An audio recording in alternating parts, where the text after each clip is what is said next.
सुबह से शाम हो गई, समोसे के ठेले पर खड़े हुए, लेकिन कोई भी मेरे समोसे खाने के लिए नहीं आ रहा। लगता है आज रात भी अपने घर वालों को यही समोसे खिलाने पड़ेंगे।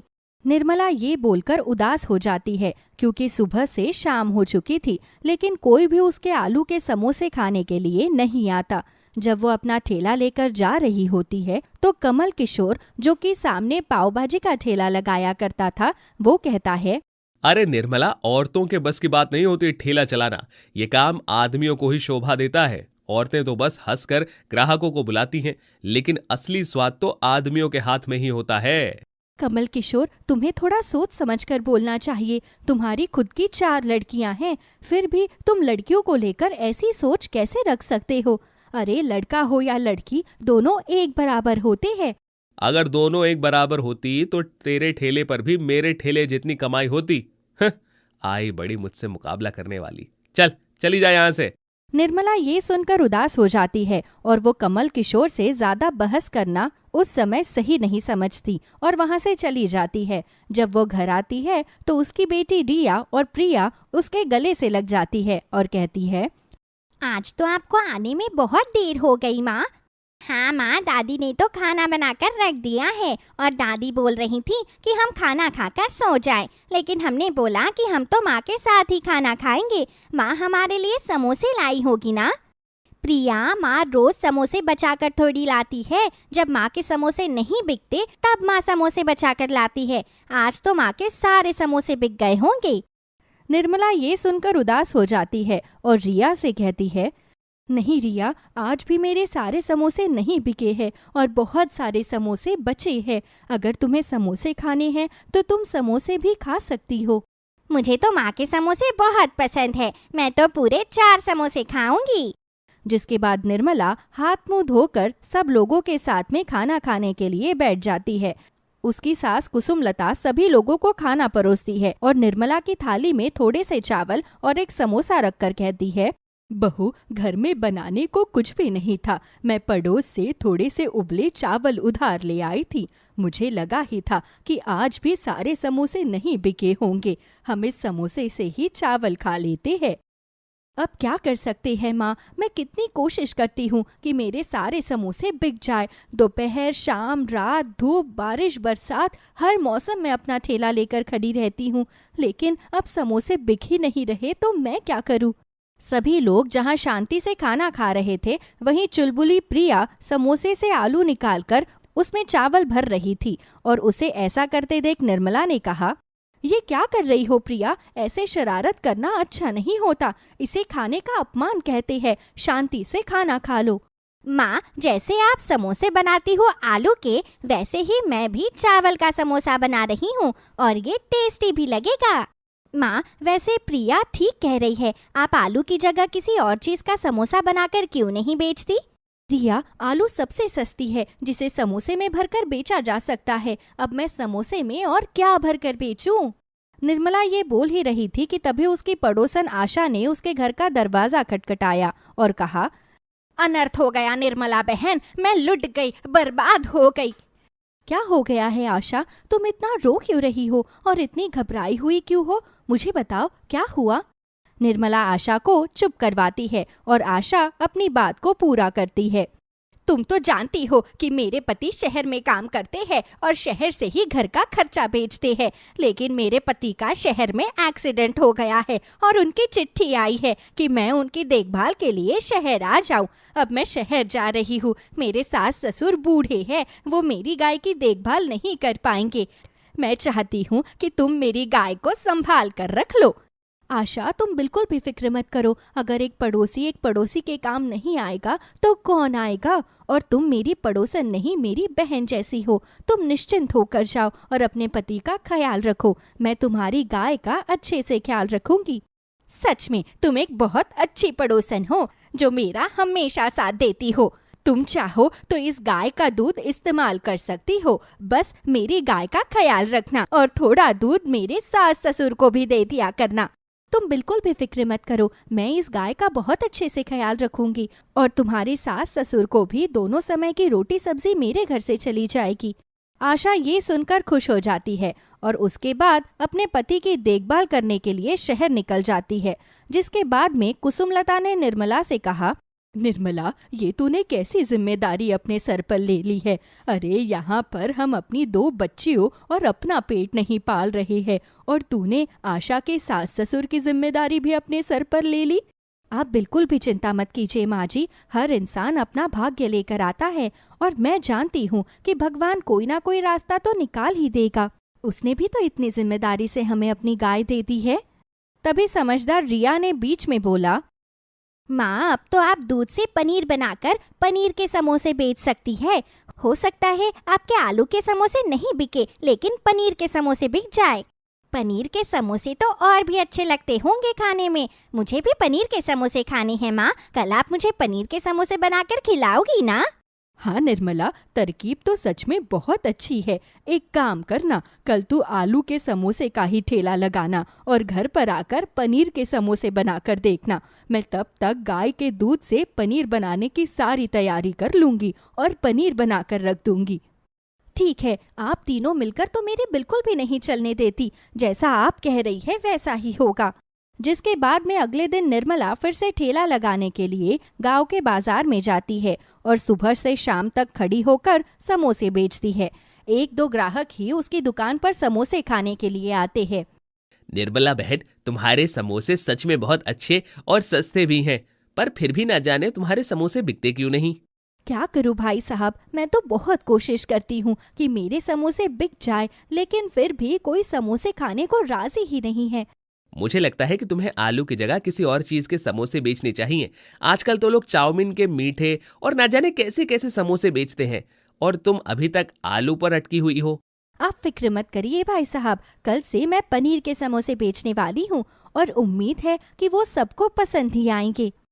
अगर ऐसी बात है तो ठीक है, कल मेरे लिए भी 4 समोसे पैक कर देना। मैं भी अपने परिवार वालों को तुम्हारे पनीर के समोसे जरूर चखाऊंगा। ये सारी बातें कमल किशोर कोने में खड़ा हुआ सुन लेता है और कहता है, अच्छा, तो ये निर्मला कल से पनीर के समोसे बेचने वाली है। कोई बात नहीं, मैं रात को ही इसका ठेला जला दूंगा। जब इसका ठेला ही जल जाएगा तो ये पनीर के समोसे कैसे बेचेगी।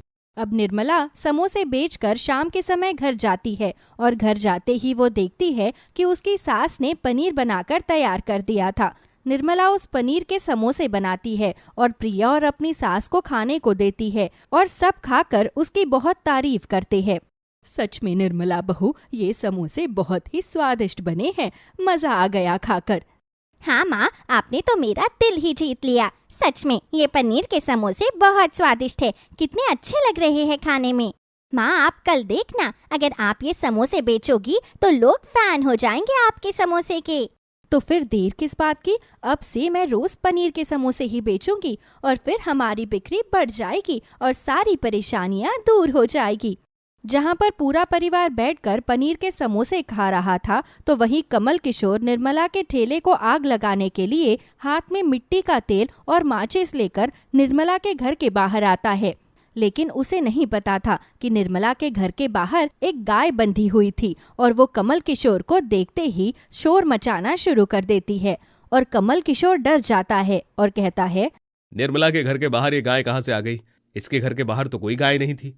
अगर मैं यहाँ से भागा नहीं तो पकड़ा जाऊंगा।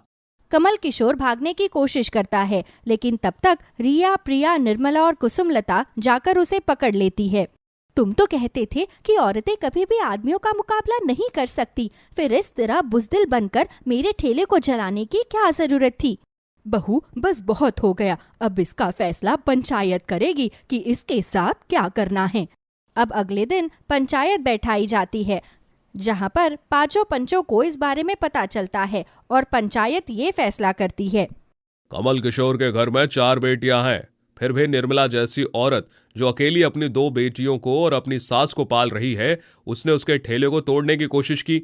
इसीलिए यह पंचायत फैसला करती है कि आज के बाद कमल किशोर इस गांव में अपना ठेला नहीं लगाएगा। ये बात सुनकर कमल किशोर की पत्नी नंदिनी ने कहा, ऐसा मत कीजिए सरपंच जी, आप मेरे पति की सजा मेरी बच्चियों को दे रहे हैं। अगर मेरा पति ठेला नहीं लगाएगा तो मेरी 4 बेटियों का क्या होगा?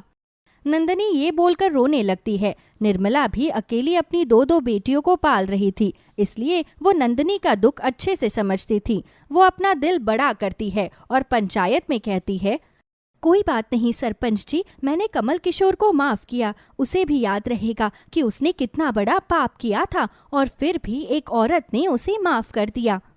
अब कमल किशोर को सच में अपनी गलती का एहसास हो जाता है और वो निर्मला के पैर पकड़कर कहता है, मुझसे बहुत बड़ी गलती हो गई बहन, जो मैंने तुम्हारा बुरा चाहा। तुम चाहो तो अभी मुझे और मेरे पूरे परिवार को सड़क पर ला सकती हो, लेकिन फिर भी तुम मुझे एक और मौका दे रही हो। तुम सच में महान हो। लेकिन इसी के साथ ये पंचायत एक और फैसला करती है कि अब कमल किशोर को एक गाय खरीदकर निर्मला को देनी होगी, ताकि निर्मला अपने परिवार का अच्छे से भरण पोषण कर सके, और फिर कोई कमल किशोर जैसा इंसान उसके घर कुछ गलत करने आए तो दूसरी गाय भी शोर मचा दे। सरपंच की ये बात सुनकर सब लोग हंस पड़ते हैं और कमल किशोर एक गाय खरीदकर निर्मला को दे देता है। अब निर्मला के पास 2 गाय थी। निर्मला आशा के ससुर और सास का भी अच्छे से ख्याल रखती और अपनी दोनों गायों का भी। वो उनसे दूध निकालकर पनीर बनाकर पनीर के समोसे भी बाजार में बेचने लगती है। गांव में पनीर के समोसे बनाने वाली निर्मला अकेली थी, इसलिए उसके समोसे बहुत बिकते हैं और वो अपने परिवार का पालन पोषण अच्छे से कर पाती है।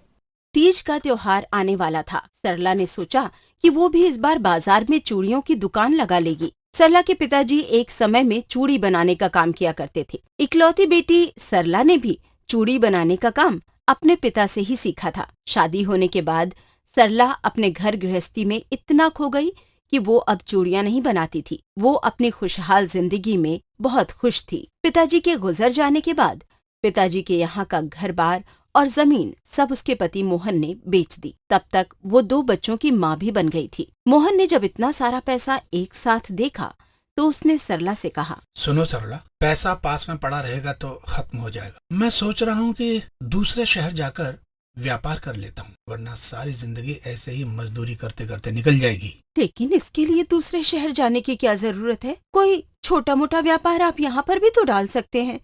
मैं भी आपकी मदद करूंगी। नहीं, शहर में मेरे दोस्त रहते हैं, मैं उनके साथ मिलकर व्यापार सीखूंगा और फिर व्यापार करूं। लेकिन मुझे लगता है कि दूसरे शहर जाकर काम करने से अच्छा है कि हम छोटा मोटा व्यापार यहीं पर ही शुरू करते हैं। मुझे चूड़ियां बनानी आती हैं, क्यों ना हम लोग चूड़ियों का व्यापार करें? बस इसीलिए ही तो मैं यहाँ पर व्यापार नहीं करना चाहता। तुम बहुत छोटा सोचती हो। क्या? हाँ, शहर में अलग अलग तरह का व्यापार होगा और मुनाफा भी ज्यादा होगा। मोहन ने सरला की एक न सुनी और कुछ दिन बाद वो सारा पैसा लेकर शहर चला गया। लेकिन किस्मत को तो कुछ और ही मंजूर था। मोहन के दोस्तों के मन में लालच आ गया और एक दिन उन्होंने मोहन की हत्या कर दी और सारा पैसा लेकर भाग गए। धन दौलत और पति के चले जाने के बाद सरला एकदम से टूट गई।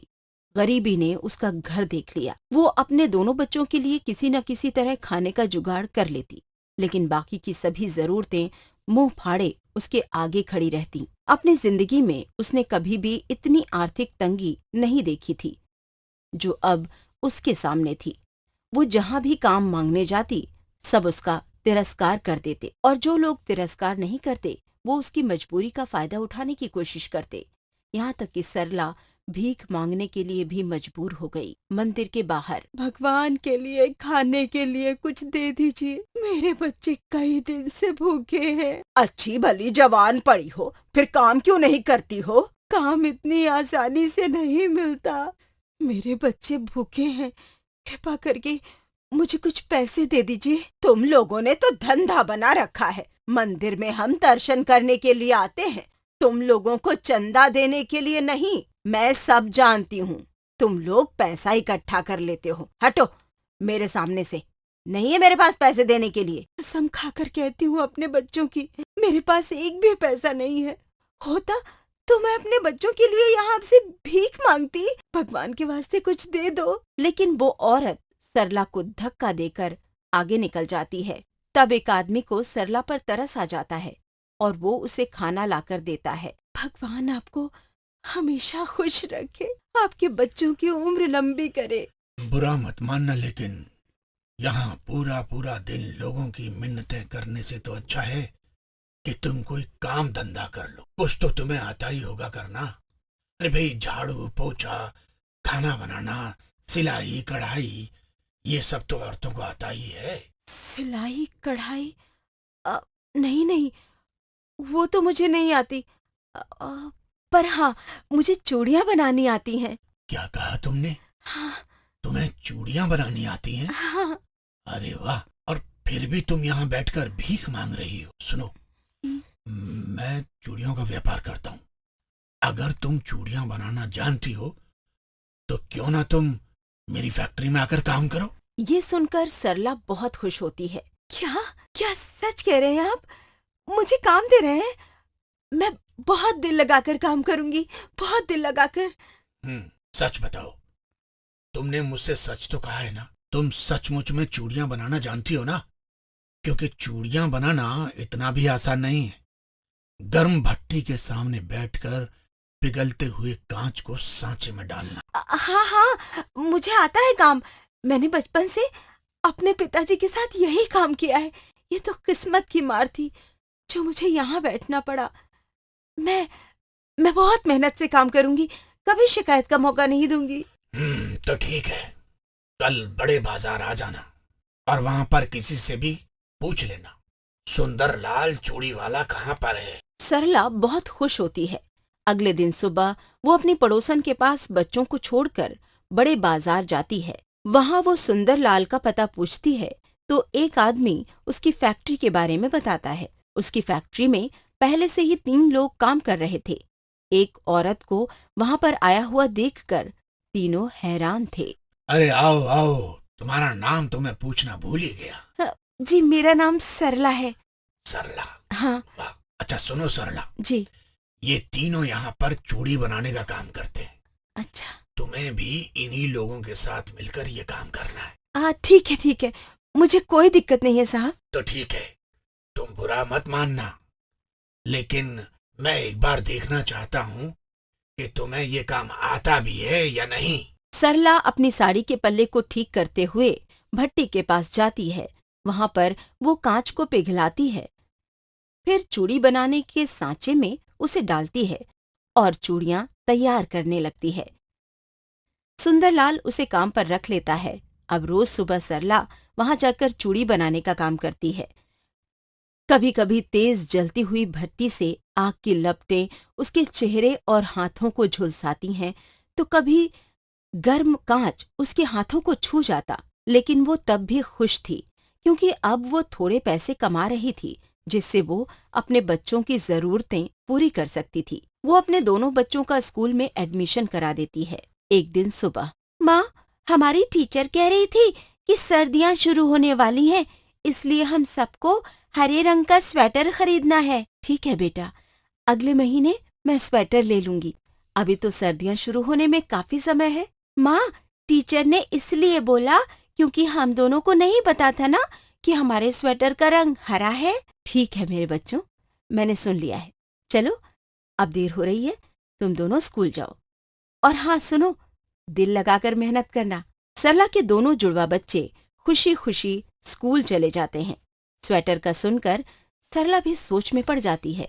वो तो भूल ही गई थी कि सर्दियां आने वाली हैं। उसके बच्चों के पास ना तो स्कूल का स्वेटर था और ना ही घर में पहनने के लिए गर्म कपड़े। सुंदरलाल भैया की मदद से मैं कम से कम पैसे तो कमा रही हूँ, लेकिन उतने नहीं हैं कि मैं सारा घर का खर्चा अकेली उठा सकूं। घर के किराए के बाद से बचता ही क्या है। और तीज का त्योहार भी तो आने वाला है। जब वो फैक्ट्री जाती है तो सुंदरलाल से मिलती है। भैया, वो मुझे आपसे एक जरूरी बात करनी थी। हाँ हाँ कहो, क्या कहना है? लेकिन देखो सरला, पैसे बढ़ाने की बात अभी मत करना। नहीं नहीं भैया, वो बात करने के लिए मैं नहीं आई हूँ। भैया, मैं तो बस आपसे ये कह रही थी कि आप तो थोक के भाव में चूड़ियाँ आगे बेच देते हैं। क्या कुछ चूड़ियाँ मुझे मिल जाएंगी जो मैं बाजार में बेच दूं? इतवार का दिन यहाँ छुट्टी होती है और इतवार वाले दिन ही बाजार भी लगता है। देखो सरला, मैं नरम दिल जरूर हूं, लेकिन इतना ज्यादा मदद की उम्मीद मेरे से मत रखो। अगर तुम्हें चूड़ियां बेचनी है तो मैं पहले चूड़ियों के दाम लूंगा। हाँ, तुम्हें 1-2 रुपया सस्ते में दे दूंगा। मुझे मंजूर है भैया, फिर सरला सुंदरलाल से चूड़ियां लेती है और इतवार के दिन बाजार में शाम को चूड़ियों की दुकान लगा लेती है। सरला एक औरत थी और वो जानती थी कि औरतों को किस तरह की चूड़ियां सबसे ज्यादा भाती हैं। रंग बिरंगी चूड़ियां रोशनी में चमक रही थीं। औरतों का ध्यान जल्दी ही चूड़ियों पर चला जाता है। ये लाल चूड़ियां कैसे दी? 24 रुपए दर्जन। और वो नीली चूड़ियां? हाँ, वही दिखाओ ना। वो बड़ा अच्छा काम है चूड़ियों पर तो। ये कितने की है? ये 50 रुपए दर्जन है।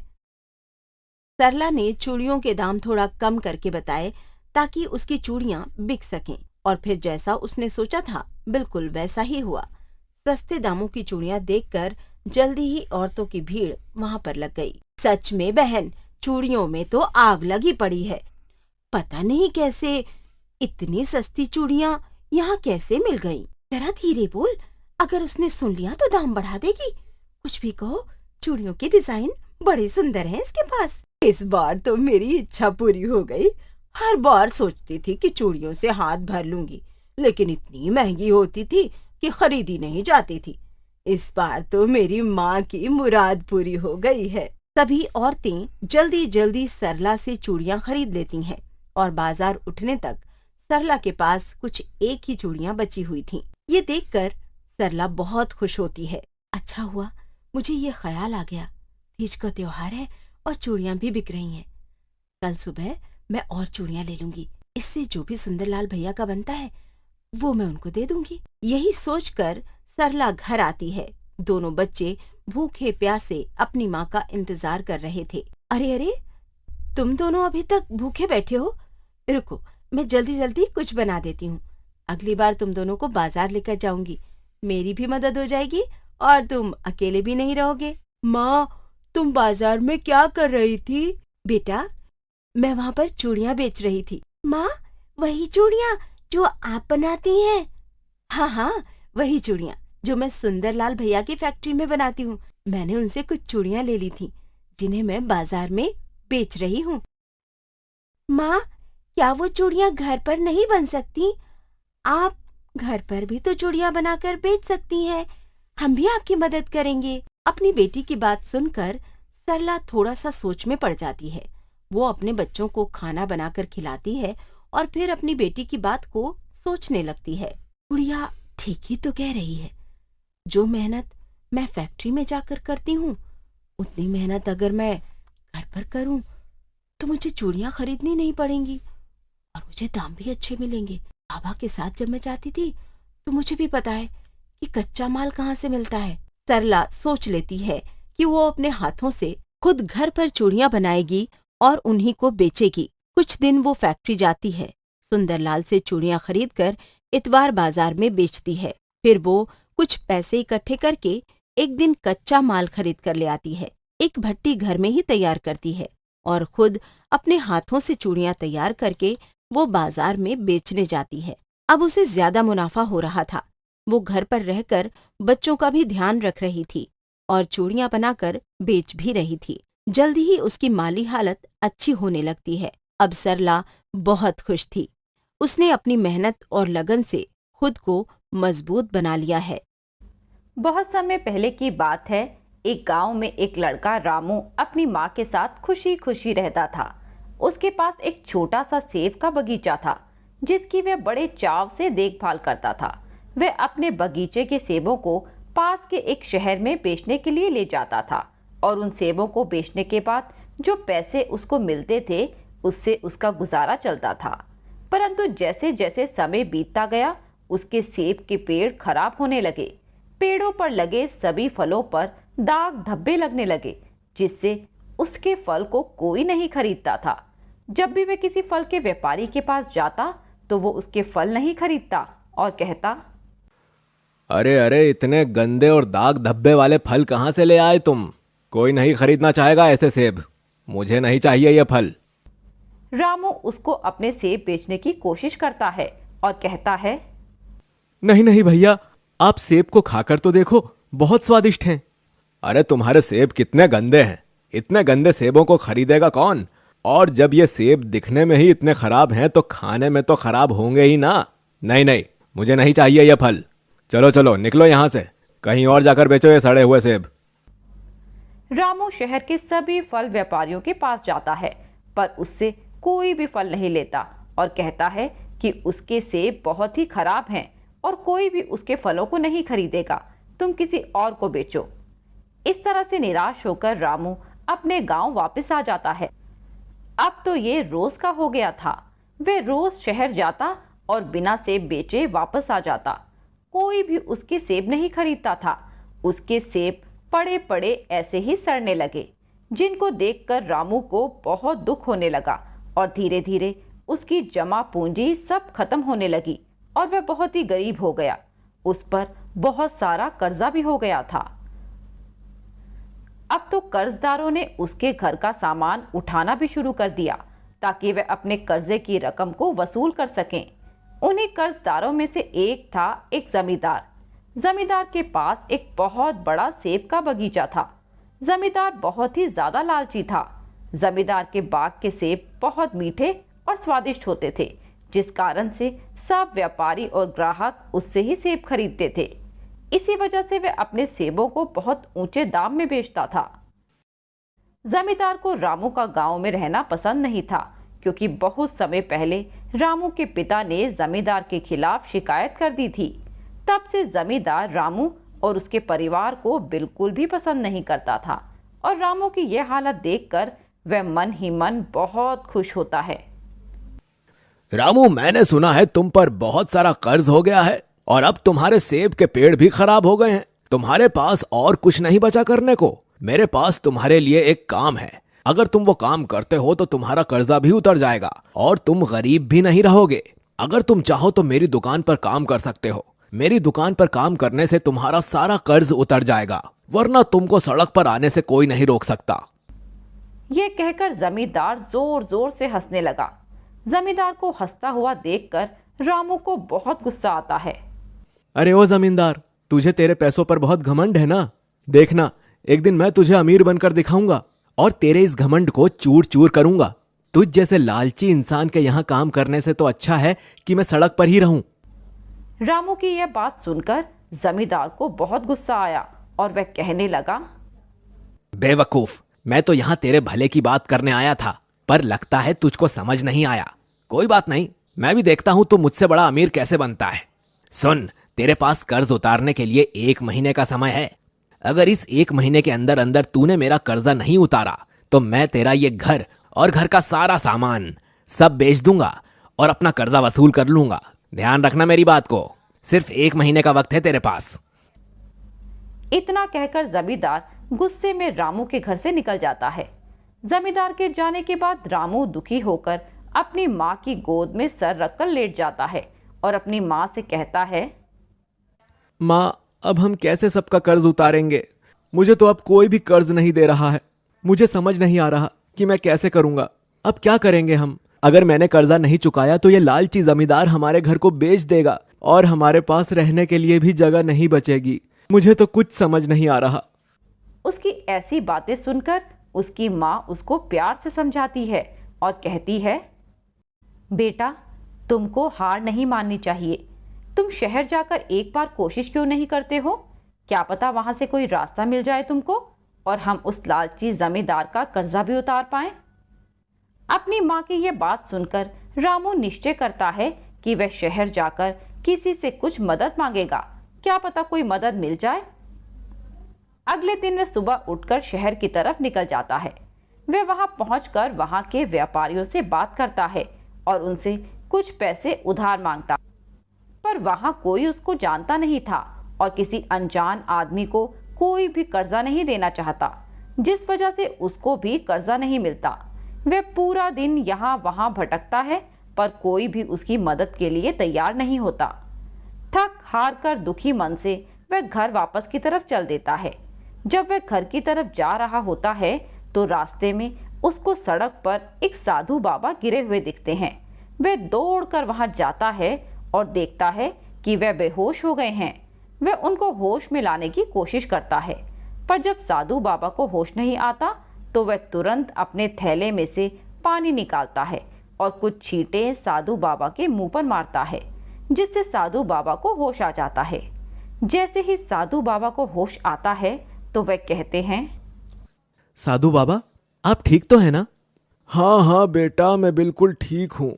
तुम्हारा बहुत बहुत धन्यवाद बेटा। तुम मुझे बहुत ही भले इंसान लगते हो। आज तुमने एक साधु की मदद की है। बता बेटा, तुझे क्या चाहिए? नहीं बाबा जी, मुझे आपसे कुछ नहीं चाहिए। आपकी मदद करना मेरा फर्ज था। बस आप मुझे आशीर्वाद दे दो कि मेरा सारा कर्ज उतर जाए और मेरी गरीबी दूर हो जाए। रामू की ये बात सुनकर साधु बाबा ने अपनी पोटली में से एक सुनहरा और चमकता हुआ एक बीज निकाला और उस बीज को रामू को दे दिया और कहा, बेटा ये बीज लो।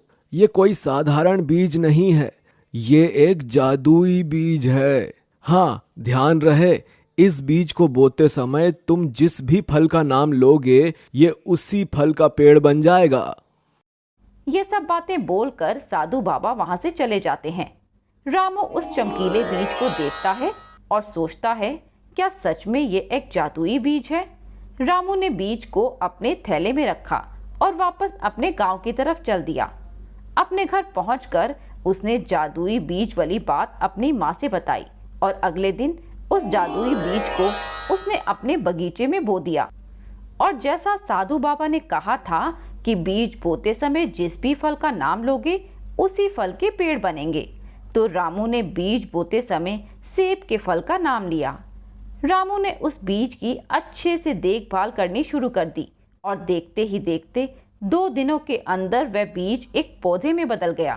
तीसरे दिन जब रामू बगीचे में पहुंचा तो वह ये देखकर खुश हो गया और बोला, ये तो सचमुच में एक जादुई बीज था। साधु बाबा ने सच ही बोला था। देखते ही देखते कुछ ही दिनों में वह एक सेब का पेड़ बन गया और बहुत सारे फल आ गए। उस पेड़ पर फल देखने में बहुत चमकीले थे। रामू ने जब एक सेब के फल को खाने के लिए तोड़ा तो उसने देखा, यह कोई साधारण फल नहीं है, यह तो पूरा सोने का फल है। यह देखकर पहले तो उसे बहुत हैरानी हुई और वह मन ही मन बहुत खुश हो जाता है। वह तुरंत शहर जाता है और उस फल को बेच देता है। उसको उस सोने के सेब के बदले बहुत सारे पैसे मिलते हैं, जिनको देखकर रामू बहुत खुश हो जाता है और सोचता है कि इतने पैसे तो पूरे साल भर में भी वह नहीं कमा सकता था। अब मुझे अपना सब कर्ज चुका देना चाहिए। और यही सोचता हुआ वह जमींदार के घर जाता है और जमींदार को कर्ज के सारे पैसे चुका देता है। जमींदार को बड़ी हैरानी हुई कि रामू ने इतनी जल्दी मेरा कर्जा कैसे उतार दिया। फिर वह सोचने लगा, चलो अच्छा हुआ, मुझे क्या, मुझे तो मेरा पूरा पैसा मिल गया। धीरे धीरे रामू सोने के सेबों को बेचकर अमीर होता गया और गांव का अमीर आदमी बन गया। उन पैसों से उसने अपने लिए नया घर, नई गाड़ी और शहर में कई सारी दुकानें खोल ली। जब ये बात जमींदार को पता चली तो यह देखकर जमींदार को बहुत हैरानी हुई। ये रामू तो सड़क पर आने वाला था। इसके सिर पर तो बहुत सारा कर्जा था, पर अब इसके पास कहां से इतने पैसे आ गए? मुझको लगता है इसको कहीं से कोई खजाना मिल गया है। मुझे पता लगाना पड़ेगा कि क्या चक्कर है और कहां से आए इस रामू के पास इतने पैसे। दूसरी तरफ रामू जानता था कि जमींदार उसके सोने के पेड़ के पास जरूर आएगा और उसको नुकसान पहुंचाने की कोशिश करेगा। इसीलिए रामू ने पेड़ के पास जाल बिछा दिया था ताकि अगर जमींदार वहां आए तो जाल में फंस जाए और मेरे पेड़ को कोई नुकसान ना पहुंचा सके। पर जमींदार ये बात नहीं जानता था कि रामू ने वहां पहले से ही जाल बिछा रखा है। वह चुपचाप रामू के बगीचे में जाता है और देखता है कि वहां पर तो सोने के सेब वाला पेड़ है, जिसे देखकर वह बहुत ही आश्चर्यचकित हो जाता है। अच्छा, तो ये राज है इस रामू के अमीर होने का। अभी मजा चखाता हूं इसको। आज मैं इसके सारे सेब ही गायब कर दूंगा। ये बोलकर वह जैसे ही पेड़ की तरफ जाता है वहां बिछाए जाल में फंस जाता है। वह घबरा जाता है और डर के मारे जोर जोर से चिल्लाने लगता है, बचाओ बचाओ, कोई मेरी मदद करो। जमींदार की आवाज सुनकर रामू वहां आ जाता। मुझे पता था तुम यहाँ जरूर आओगे, इसीलिए मैंने पहले से ही यहाँ ये जाल बिछा दिया था। और देखो, अब तुम पकड़े गए हो। मुझे माफ कर दो रामू, मैं आगे से ऐसा कभी नहीं करूंगा। कृपा करके मुझे इस जाल से बाहर निकालो रामू। नहीं नहीं, तुमको माफी नहीं मिलेगी, तुमको इसके लिए सजा मिलनी ही चाहिए। इतने में वहां पुलिस आ जाती है और जमींदार को चोरी के आरोप में पकड़कर ले जाती है और जेल में बंद कर देती है। और इस तरह रामू दिन दुगनी रात चौगुनी तरक्की करने लगा। उसकी सारी गरीबी दूर हो गई थी और साथ ही साथ वह अपने गांव के गरीब लोगों की मदद करने लगा। रामू गांव में अपनी मां के साथ एक बार फिर से खुशी खुशी रहने लगा। जादुई सोने की मुर्गी। सूरज और प्रकाश बचपन से ही बहुत अच्छे दोस्त हैं। अब दोनों बड़े हो चुके थे। सूरज और प्रकाश की दोस्ती इतनी गहरी थी कि लोग कहते थे कि सूरज आया तो प्रकाश कहाँ रह गया और प्रकाश आया तो सूरज क्यों नहीं आया। सूरज एक अमीर घर का लड़का था और प्रकाश गरीब घर का लड़का था। यूं कहिए कि सूरज के पास ही प्रकाश नौकरी करता था। सूरज का एक बड़ा मुर्गी फार्म हाउस था जिसकी पूरी देखभाल प्रकाश करता था और प्रकाश को मुर्गियों की बोली भी आती थी। सूरज अपने फार्म हाउस पर आता है और प्रकाश से बोलता है, प्रकाश मेरे दोस्त, जब भी यहाँ आता हूँ मुझे किसी चीज की कोई कमी महसूस नहीं होती। तुम अपना काम बहुत अच्छे से करते हो और ये देखकर मुझे बहुत खुशी होती है। सूरज, तू मेरा दोस्त है और मैं इस काम को बड़ी खुशी से करता हूँ। तू मेरा दोस्त नहीं, मेरा भाई है, मेरा जिगरी दोस्त। और दोनों बैठकर हंसी मजाक और अपने बचपन के दिनों की बातें करने लगते हैं। कुछ दिन बाद दोनों की शादी हो जाती है। सूरज की पत्नी का नाम सोनिया होता है और प्रकाश की पत्नी का नाम सुलेखा होता है। सोनिया एक अमीर घर की लड़की है और उसे गरीब लोग पसंद नहीं थे और इसीलिए उसे प्रकाश भी पसंद नहीं था। सुलेखा एक बहुत सीधी सादी लड़की है। सूरज, तुम अपने दोस्त प्रकाश पर इतना भरोसा कैसे करते हो? हम बचपन के दोस्त हैं और फिर बाद में उसने मेरे साथ काम करना शुरू किया। मैं उसे बचपन से जानता हूँ। वह बहुत अच्छा लड़का है और बहुत ईमानदारी से अपना काम भी करता है। ऐसे ईमानदार दोस्त बहुत देखे हैं। तुम भी ना ऐसे ही भरोसा कर लेते हो सब पर। क्या बात है सोनिया, तुम आज कैसी बातें कर रही हो? क्या तुमने कुछ देखा है? नहीं, बस मुझे तो उसे देखकर लगता है कि बड़ा चालाक आदमी है। कितनी सफाई से वो तुम्हारा उल्लू बनाता है। क्या पता वो पूरे अंडे भी तुम तक पहुंचाता है या नहीं। तुम खामखा परेशान हो रही हो। प्रकाश ऐसा बिल्कुल भी नहीं है। रहने दो, मैंने जो देखा वही बोला। देखा नहीं, इतने कम पैसों में क्या किसी के इतने ठाठ होते हैं क्या? ऐसा बोल के कि वो किचन में चली जाती है और सूरज सोच में पड़ जाता है। उधर प्रकाश की पत्नी सुलेखा प्रकाश को बोलती है, प्रकाश, आप बहुत अच्छे हो। आप अपने दोस्त के साथ कितनी ईमानदारी से काम करते हो। मैंने देखा है कि तुम हर वक्त उस मुर्गी फार्म में ही लगे रहते हो और आप मुर्गियों से बातें करते हो। क्या सच में आप उनकी बोली समझते हो? कैसी बात करती है तू? मैं सच में उसकी बोली जानता हूँ और जब मैं बहुत परेशान होता हूँ तो मैं उन्हीं से बातें करता हूँ। वो सूरज तो मेरा जिगरी दोस्त है, मैं उसके साथ कभी कुछ गलत कर ही नहीं सकता।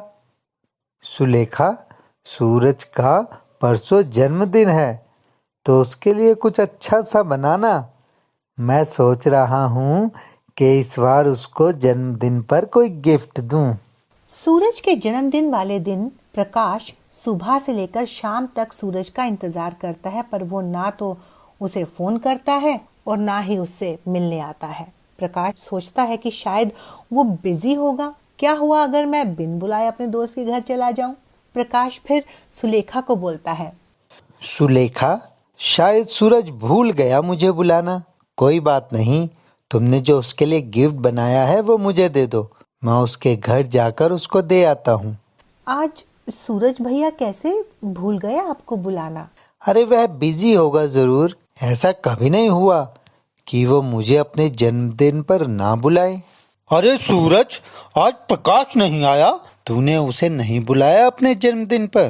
अरे भाई साहब, क्या बताएं, पता नहीं इन्होंने कैसे कैसे दोस्त बना रखे हैं। अब आप ही बताओ, क्या हमारे जैसे अमीर लोगों के बीच में बैठने जैसी औकात है उसकी? हाँ भाभी, कह तो आप ठीक ही रही हैं। यह बात तो हमें भी बहुत खटकती थी, पर वह सूरज का दोस्त है इसलिए हम कभी कुछ कहते नहीं थे। अच्छा खत्म करो इस टॉपिक को, मुझे भी अच्छा नहीं लगता उसके साथ रहना, पर क्या करूं, वो मेरा दोस्त है। आज कहाँ रह गया तेरा वो गरीब जिगरी दोस्त? मैंने उसे बुलाया ही नहीं, मुझे भी लगा तुम लोगों के बीच उसे क्या बुलाऊं। बाहर प्रकाश सारी बातें सुन रहा होता है और उसे बहुत बुरा लगता है। वो वहां से चला जाता है। रास्ते में मुर्गी फार्म पड़ता है तो वो मुर्गियों के पास जाकर बैठ जाता है और रोने लगता है। प्रकाश, क्या हुआ? तुम रो क्यों रहे हो? क्या हुआ? आज मेरे दोस्त ने मेरे लिए बुरा बोला। मुझे तो अभी भी अपने कानों पर यकीन नहीं हो रहा कि सूरज मेरे बारे में ऐसा सोचता था। अब मैं उसके यहाँ काम नहीं करूँगा। और फिर प्रकाश मुर्गी से सारी बातें बता देता है जो वो सूरज के घर सुनकर आया होता है। प्रकाश की बातें सुनकर मुर्गी उसे बोलती है, ये सुनकर मुझे बहुत बुरा लग रहा है। अब मैं क्या करूं? मैं यहाँ काम नहीं करूँगा, यह तो पक्का हो गया, पर मैं क्या करूं? मुझे कुछ समझ में नहीं आ रहा। मैंने तुम्हें देखा है, तुम अपना काम बहुत ईमानदारी से करते हो। प्रकाश, मैं तुम्हें एक बात बताऊं? हाँ बोलो। तुम्हें शायद मेरी बात पर यकीन ना हो, पर जो गांव के पास पीपल का पेड़ है ना, उसके पास जो एक टूटा फूटा घर है, उसके अंदर एक बॉक्स पड़ा हुआ है। तुम वहां जाओ और उस बॉक्स में से एक बड़ा सा अंडा निकलेगा, उसे लेकर उसे 3 बार चूमना। फिर उसमें से एक जादुई सोने की मुर्गी निकलेगी। वो तुमसे जो बोले तुम वही करना। यह तुम क्या कह रही हो? मैं बस तुम्हारी मदद करना चाहती हूँ। तो क्या मैं अभी जाऊं? हाँ, तुम अभी जाओ, रात का समय है, वहाँ कोई होगा भी नहीं। तुम जाकर वह बॉक्स खोलो। और फिर प्रकाश वहां से उस पीपल के पास वाली टूटी फूटी झोंपड़ी में जाता है। झोंपड़ी के अंदर सब कुछ टूटा फूटा पड़ा होता है। वहीं कोने में एक बॉक्स रखा होता है। प्रकाश बॉक्स को खोलता है, उसमें से एक अंडा निकलता है और प्रकाश उसको 3 बारी चूमता है। प्रकाश के चूमते ही उस अंडे में से एक जादुई सोने की मुर्गी निकलती है। तुमने मुझे यहाँ से आजाद किया है, बताओ मैं तुम्हारी किस प्रकार मदद करूं? और फिर प्रकाश फार्म हाउस वाली मुर्गी से हुई सारी बात उस मुर्गी को बता देता है। अच्छा, ऐसी बात है तो प्रकाश, तुम एक काम करो, इस बॉक्स को खोलो। इसे खोलते ही इसमें से काफी सारे सोने के सिक्के मिलेंगे, उन्हें अपने पास रख लो। मैं रोज रात को तुम्हें सोने के सिक्के दूंगी। प्रकाश बॉक्स को खोलता है और वो देखता है कि उसमें काफी सारे सिक्के हैं। वो सिक्के लेकर घर की ओर चला जाता है। बड़ी देर कर दी तुमने, क्या पार्टी बहुत देर तक चली? कैसी पार्टी सुलेखा?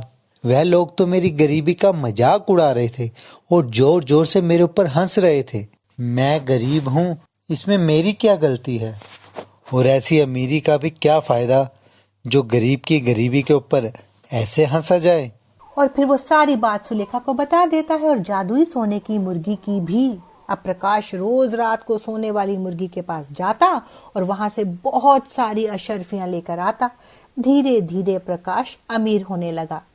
सुरेश, तुमने देखा प्रकाश कितना अमीर हो गया? क्या मैं ना कहती थी कि वो फार्म हाउस से अंडे चुरा चुरा कर पैसे इकट्ठे कर रहा है? हाँ, बहुत बड़ा धोखेबाज निकला। रात को सूरज प्रकाश को पीपल के पास वाली झोंपड़ी में जाते हुए देख लेता है। बाहर से वो देखता है कि प्रकाश अंदर बॉक्स में काफी सारी अशरफियां ले रहा है और एक सोने की मुर्गी वहां पर बैठी हुई है। अरे, इसके पास तो सोने की मुर्गी है। अच्छा, तो यहाँ से इतना सोना ले जाकर ये अमीर बन गया। घर आकर वो सोनिया को सारी बात बताता है। सोनिया के मन में लालच आ जाता है और वो सूरज के साथ एक योजना बनाती है कि कल रात को वो लोग उस मुर्गी को उठाकर घर ले आएंगे। अगली रात दोनों चुपके से उस झोंपड़ी के अंदर जाते हैं और बॉक्स खोलते हैं। जादुई सोने की मुर्गी बाहर आती है, पर वो सोनिया और सूरज को देखकर हैरान हो जाती है कि ये कौन लोग हैं। इतने में प्रकाश भी वहां आ जाता है। प्रकाश, मैं तुझ पर इतना भरोसा करता था, पर तूने ये वाली बात मुझसे क्यों छुपाई? हाँ सूरज, मैंने देखा कि तुम मुझ पर कितना भरोसा करते हो।